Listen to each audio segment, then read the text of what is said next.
Welcome to another episode of Pacific Rims. I'm Ric Bucher. That is Greg Stolt. Greg, good to see you again. We got a lot to dive into. I realized, Greg, after looking at our first two issues, that we were very our first two episodes, that was the old newspaper magazine guy coming out in me issues.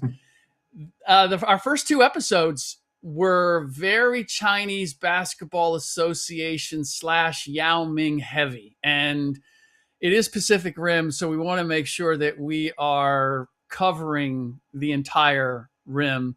And so I want to focus a little more on the B.League and Japanese basketball and the top figures in it right now. And I want to start with what I find is a very interesting decision by Yuta Watanabe to opt out.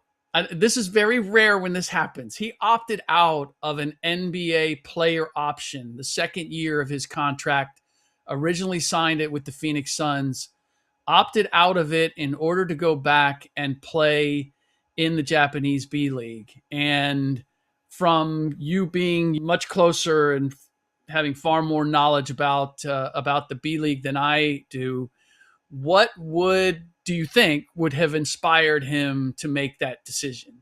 You know, and rightfully so. We talked about China. I've been here for a long time, and I know the league, and it's quite happening, and there's always something to talk about. But agree with you. Let's talk about another market. In terms of Watanabe, I've met him a few times. I talked to people around him.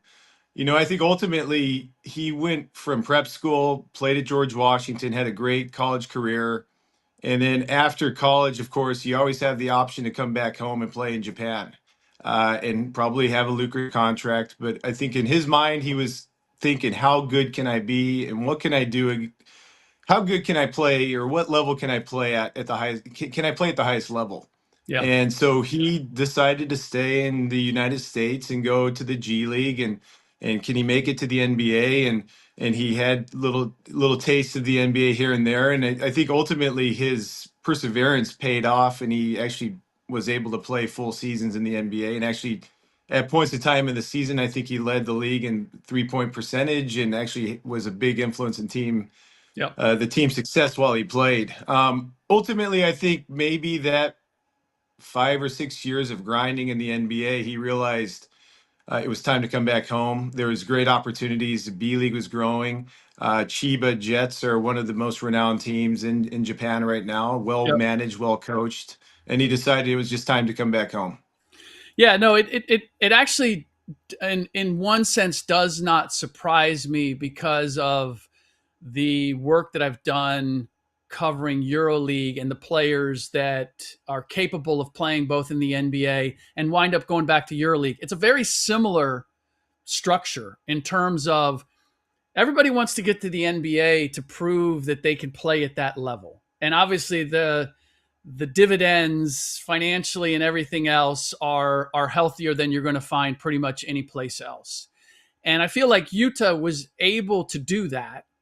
And to your point, had to grind his way there. He was not drafted in spite of having a pretty strong 4-year career at George Washington, Atlantic 10 Defensive Player of the Year his senior year, was playing his freshman year coming off the bench already. I mean, it's a mid-major, but had a very solid career. Went undrafted. I think he went to summer league with the Raptors. Then got signed to a 2-way with Memphis, I think it was. But he kind of bounced around. He was in Brooklyn for a while. Finally signed a 2-year deal with Phoenix. Then wound up in a trade going back to Memphis. And as much as the NBA, being in the NBA, can seem really glamorous, when you're getting shuttled around and you're constantly trying to fight for your spot and for your minutes, and you have another option where you can be a star on a team, which I would presume, going back to Chiba, going back to the Japan League, like he can do everything that he's capable of as a player, as opposed to just being a role player in the NBA. And so I can see where once he's, hey, look, I'm NBA caliber. I've shown that I can play at this level. Now I want to play the game, and I want to enjoy playing the game, and not worry about not only if I'm going to be playing next year in the NBA, but where I'm going to be playing, and is it going to be, am I bouncing between the G League and the NBA? I mean, it sounds like a glamorous life, but if you have other options, I can see why he might pursue them, particularly being able to go back to his homeland. You know, I think about what he did, and I think any basketball player that has a chance. Like ultimately, why do you play basketball? And I think the first thing is, how good am I against the very best players in the world? What can I do if I play in the NBA and play every single night against the very best? And I think probably that's in the minds of Yuta Watanabe. I think it was probably in the other players from Japan, from Europe, from China that have gone abroad to the NBA and play. Uh, Obviously, it's very hard to stick, and he had gone through this for a couple of years and did very well. But ultimately, he probably thought, okay, now it's time to think about going back somewhere a little bit more stable, Mm-hmm. having a place where I can stick for a couple of years, trying to win a championship. Yep. Obviously, at the same time, having financial incentives that the B League offers that may not have happened when I was there 15 or 20 years ago, when players like Watanabe weren't going abroad. Right. And those opportunities for them financially weren't there in Japan. Yeah, I want to get to that. I want to get to what the B League is now versus what it might have been 10, 15 years ago. But I also want to give some flowers to Yuta's predecessor, and that's Yuta Tabuse. Tabuse. I'm pronouncing that correctly, yes? Pretty close. Tabuse, and I'm probably not right Tabuse? either. Tabuse? Okay. Who's still playing, by the way. You know what? I meant to ask you because I thought I saw that he was still playing. He's 45 years old. It's That is, impressive. To me, it's the not the playing. It's like every morning you're waking up, you have to yes. stretch and get loose. You have to eat right. You have to recover.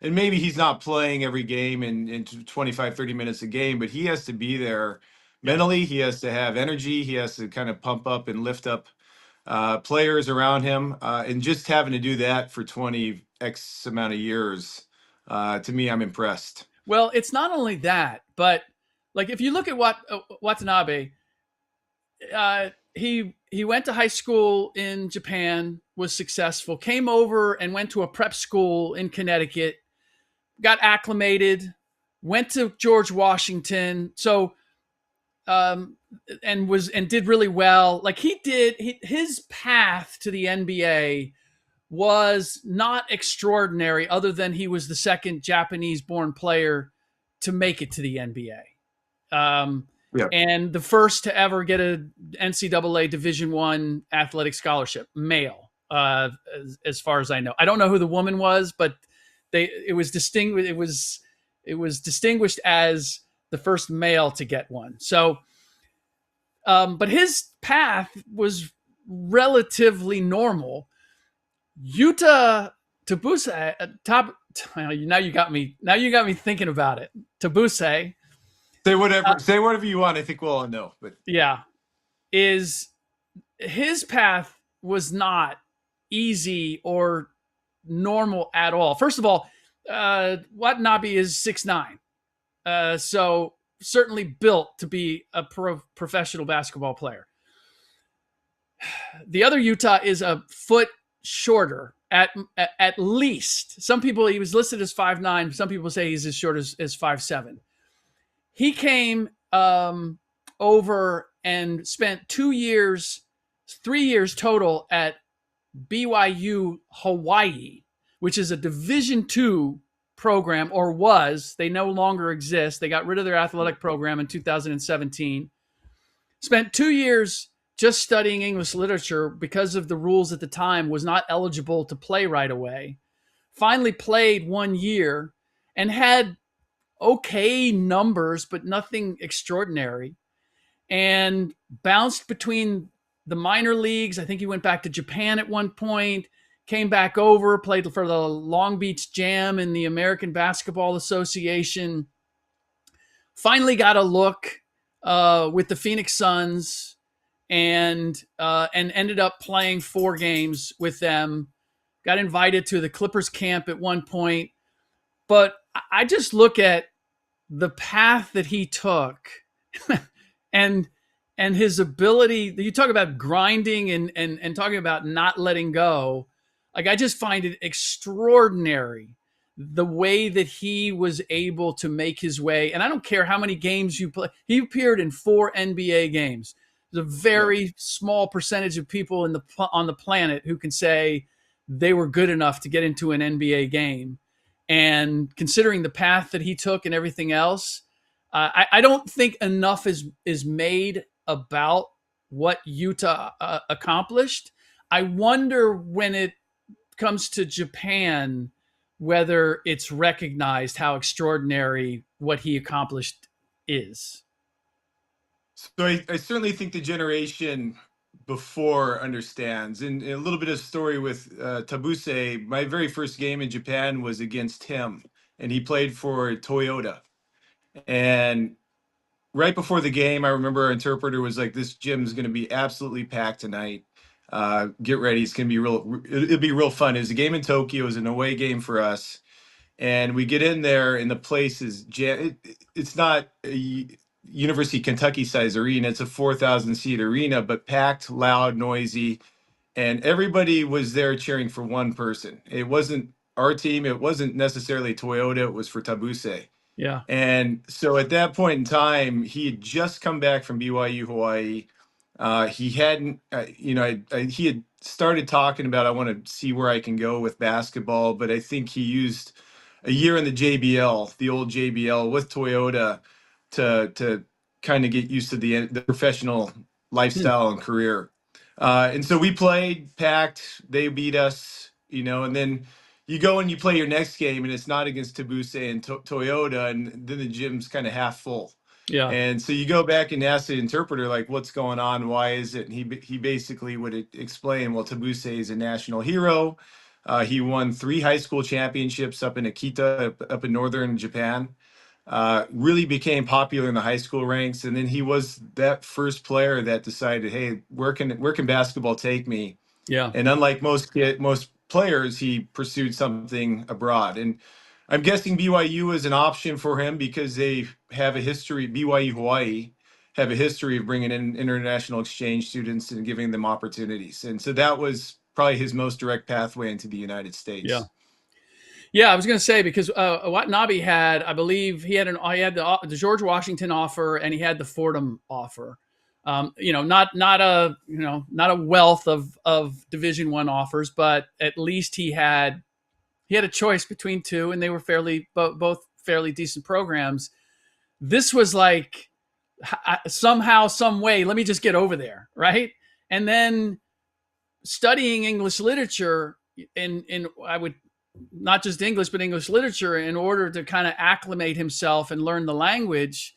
Again, we've talked about this, how that is maybe the biggest challenge for, and this is the other part. He's a point guard.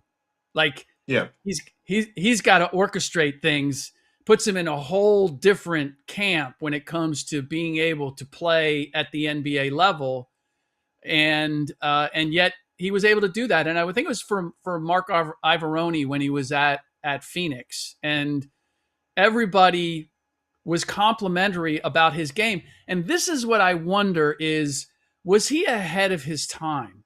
I wonder if he would have had an easier, or maybe been able to stick a little bit longer, or had a little more success in the NBA today in the way the game is played, rather than back then in the early 2000s, because it was more of an isolation game there than ever before.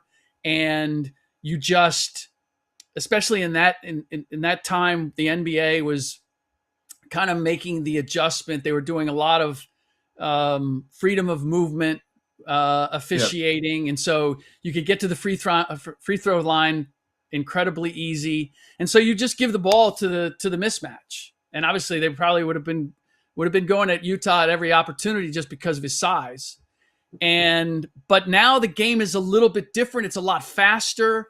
Like I think if he had played in today's or came along in today's NBA, it might have been a little bit more than 4 games.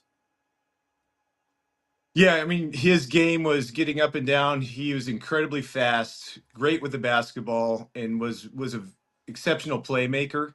In today's game, obviously back then it was all kind of packed in with bodies in the lane, and you had bigs that you had to deal with. In today's game, I think it'd be really hard to keep him in front of you.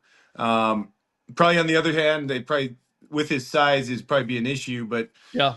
I think those things are overlooked a little bit compared to what they were 20 years ago. Yeah. Yeah, for sure. So getting back to the B League, what take us through how and why it evolved from what was the original Japanese basketball league, and what was the turning point? What pushed it to become the league that it is today?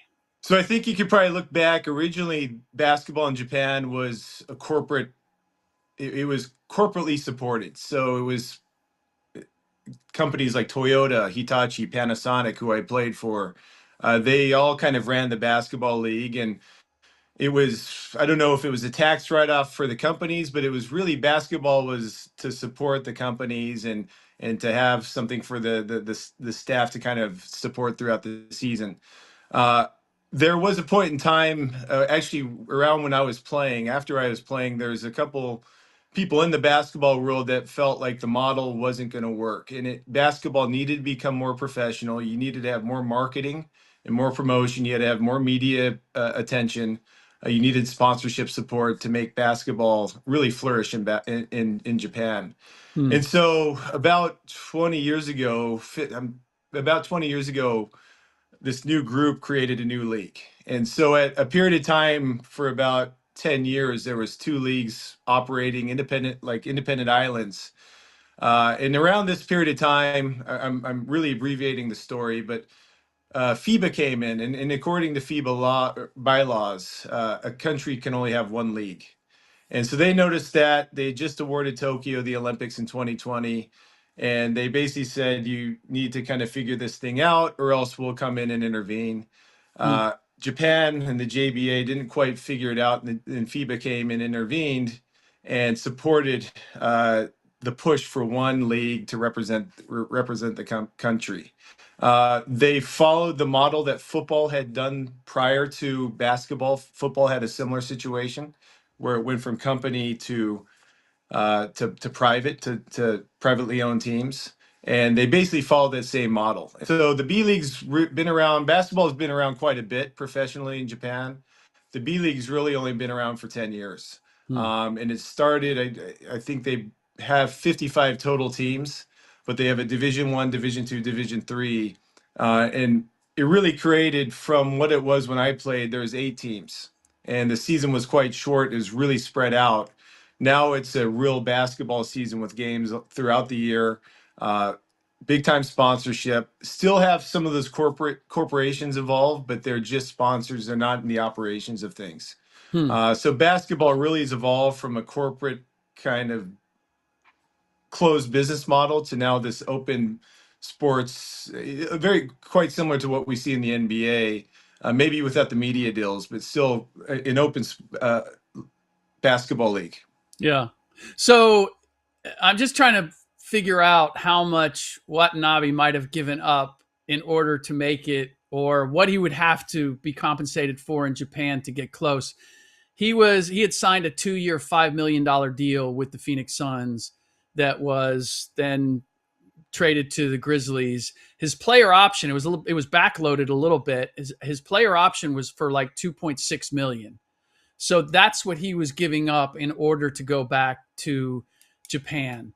When you look at the potential marketing deals and endorsement deals that he might have, along with whatever the B League salary is, like can you ballpark what playing in the B League might be for someone of Watanabe's stature?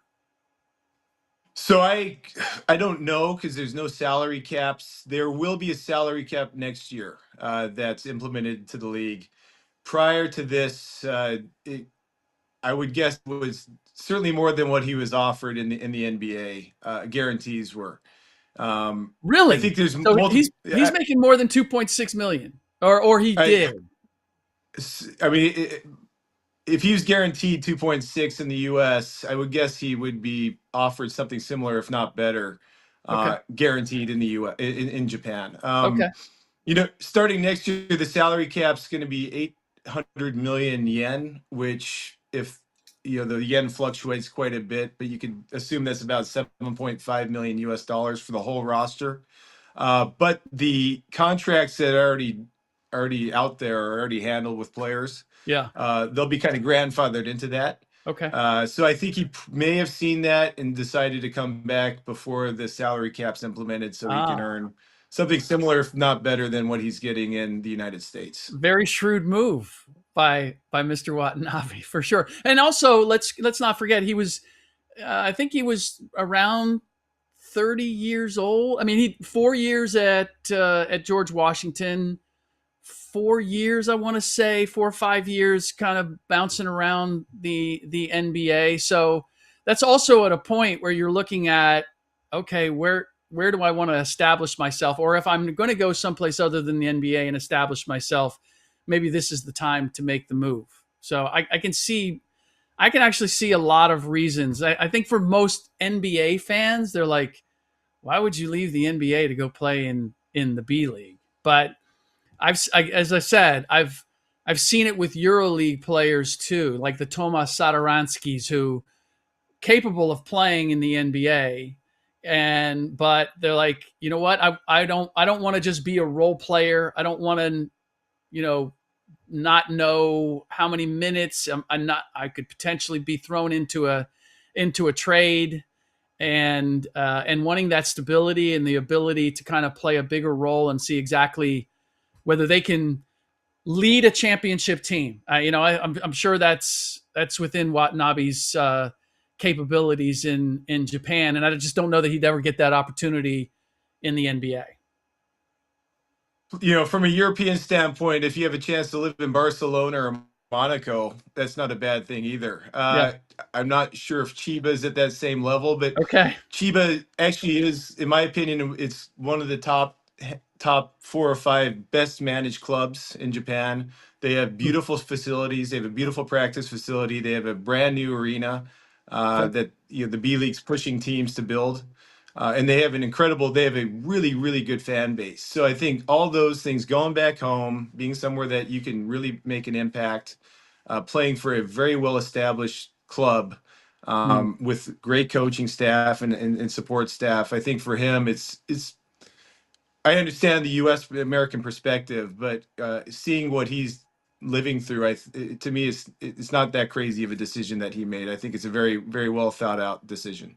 Yeah, one of the things that all Asian players, I was reminded of this just because I heard it about Young Hansen being drafted by the Portland Trailblazers, in spite of the fact that they already had Donovan Clingan, a young guy that they drafted at the center position, that it was to be able to tap into the Asian market. And Watanabe's experience actually at Memphis supports that idea in a little bit, in a way, because behind the Warriors and the Lakers at that time, the Grizzlies merchandise was the third best selling merchandise, and that was attributed to Utah being there. And so I get, and people, the reality is the NBA, professional basketball, is a business. So they're in the business of not just winning but making money as well.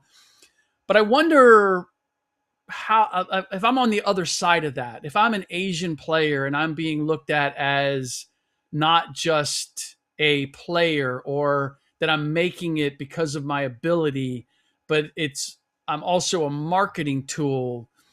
How is that received? You would have a far better sense of this than me. How is that received in Asia, whether it's by the players or by the country or the fans?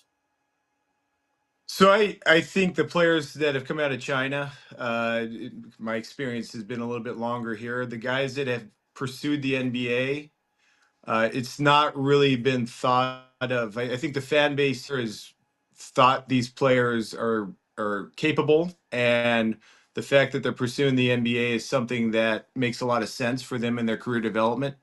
I don't. I'm thinking about Joe Chi. I don't know, 10 years ago with the Rockets, and he was the best player in China, and he had some, some success in the CBA, or somebody like Kawamura in out of Japan who had won a championship in the B.League, had won Rookie of the Year, and so I think when they go to that next level and test the waters and to see if they can stick, I don't see a lot of backlash locally that those guys are just having opportunities because of marketing opportunities for Right. for the teams.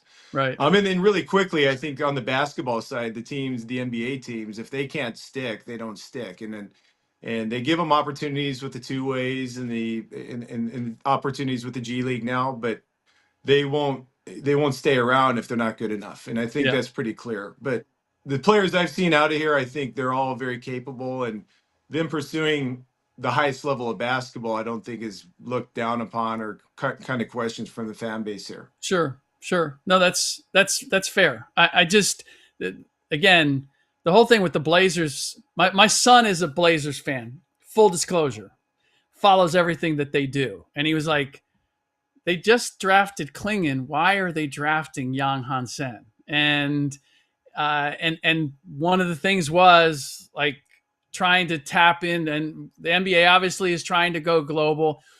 I am cynical about that conspiracy theory, to be honest with you, for exactly what you said. The the roster spots are just too priceless, too valuable to go and get a guy that you think is going to sell a few extra jerseys someplace. That is worth what you're paying him and what you could potentially be doing with that roster if you don't believe that that player is going to be able to contribute to you in some meaningful way in basketball at some point. Somebody like Young Han Sen, again, I think his challenge was being picked 16th, and when you get picked in the first round, there's expectations immediately to do something.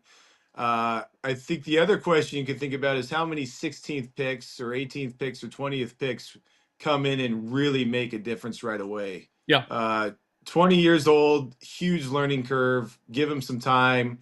Obviously, the two picks of similar players. Maybe Portland's ahead of the game and they're seeing down the road we need two bigs. Maybe we Yep. need to follow what Oklahoma City's doing.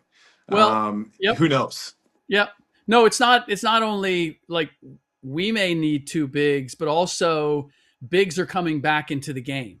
And so if you look around with that draft pick and there's not a guy there that you really like or think is going to immediately contribute to what you're doing, let's go get an asset. Let's go get a guy that now makes let's if he evolves, maybe we're moving Klingon and he becomes the guy, or Klingon establishes himself.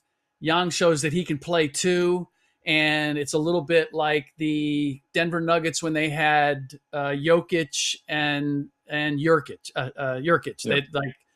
They ultimately had to make a decision between the two, and Yusuf was actually the one who was drafted higher, if I'm not mistaken. So they went with the guy that they believed in and moved the other one, and it ended up working out for all involved.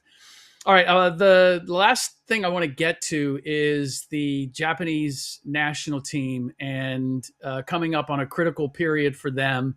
And it's been in the news and it's yet to be resolved, and who knows how it's going to be resolved. But during the Olympics, the last Olympics, there was some back and forth between Rui Hachimura, the best Japanese produced player in the country's history, and the men's national team coach Tom Hovasse, who had a distinguished career, led the women's team to a silver medal in Tokyo, and played 10 years in Japan. So an established basketball figure in Japan without question.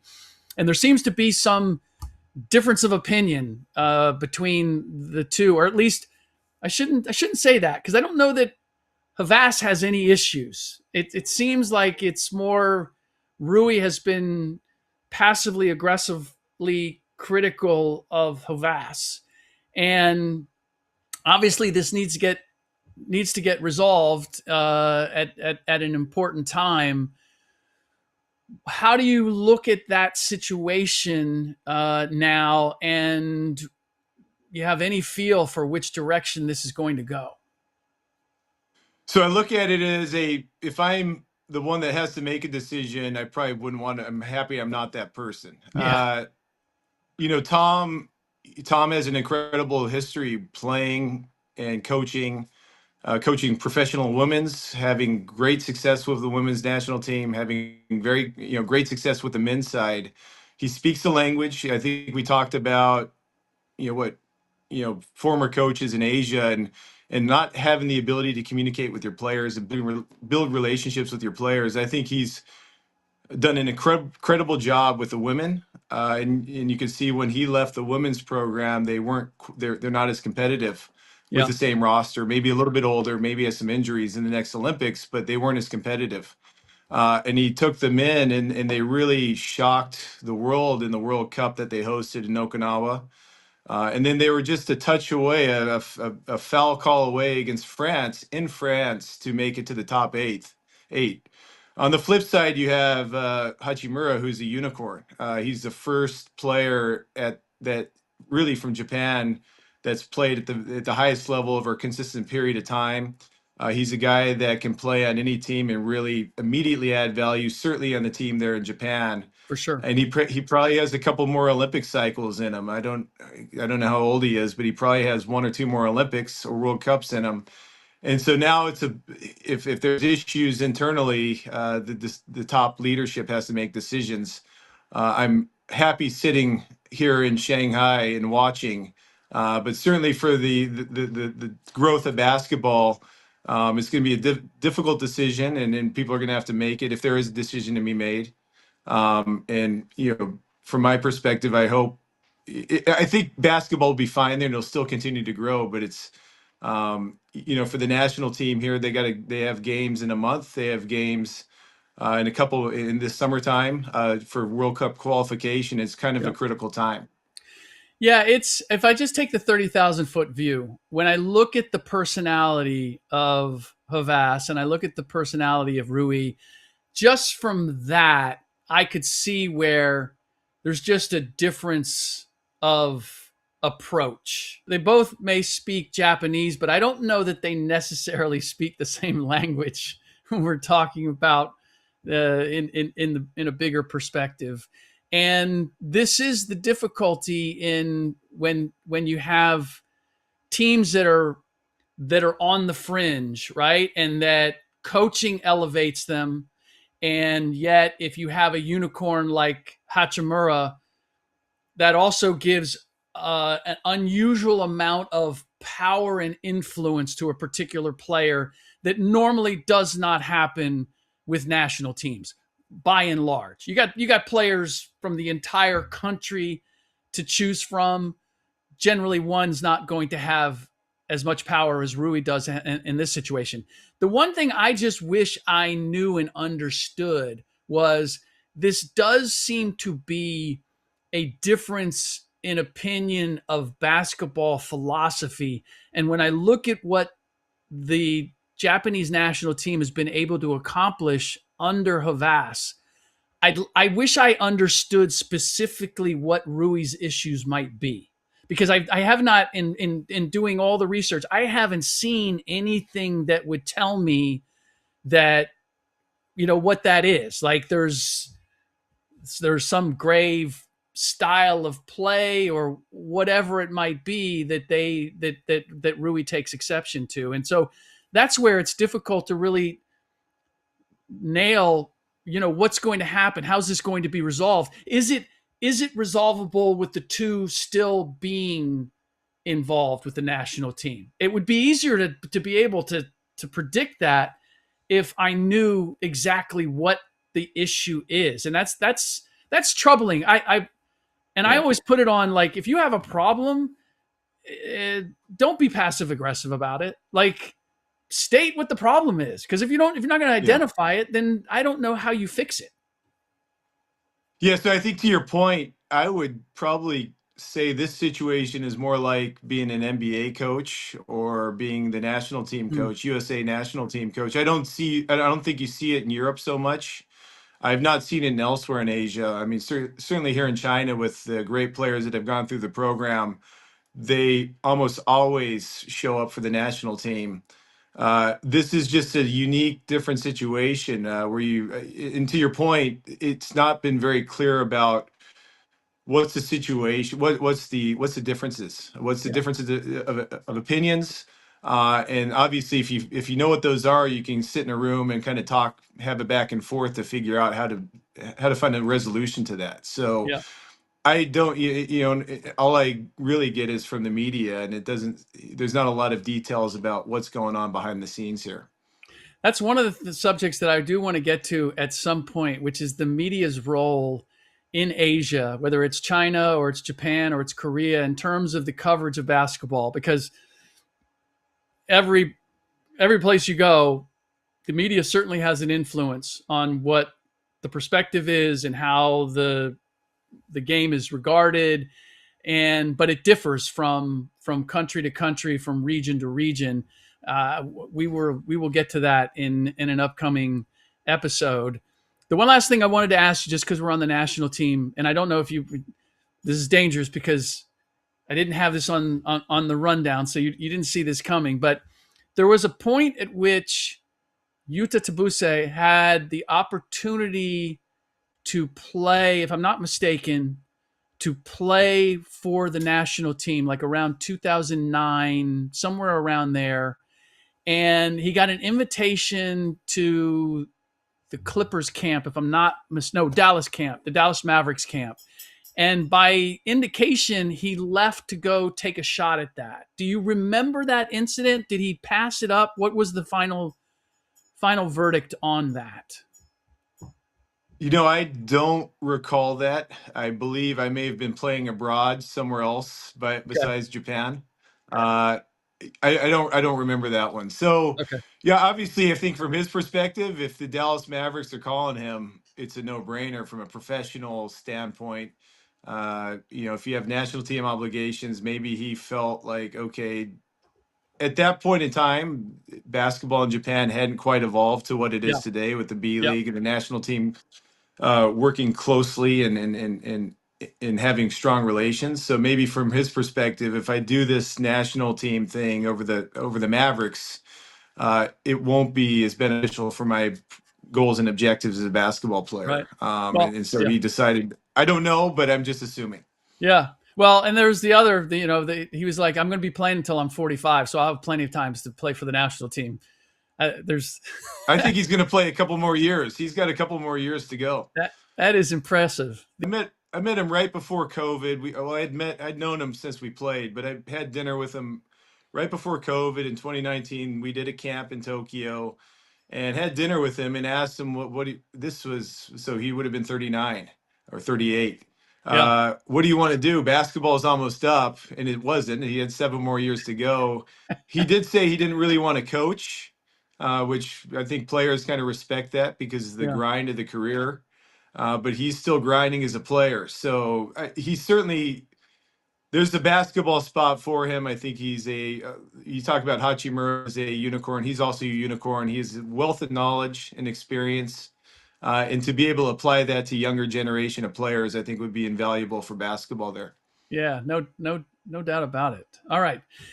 That does it for this episode of Pacific Rims. Greg, as always, a pleasure, and we will do it again next week. See you next week.